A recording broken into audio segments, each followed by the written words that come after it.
ICC Men's T20 World Cup 2026 Group 1 Super 8 Match number 43 India vs South Africa.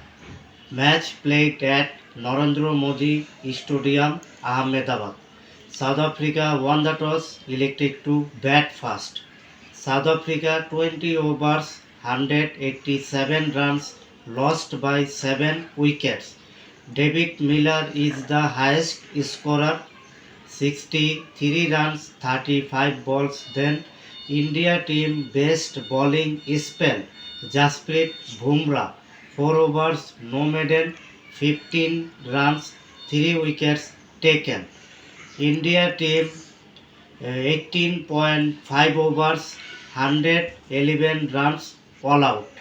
Shivam Dubey is the highest scorer, 42 runs, 37 balls. Then South Africa team best bowling spell, Marco Johnson, 3.5 overs, no maiden, 22 runs, 4 wickets taken.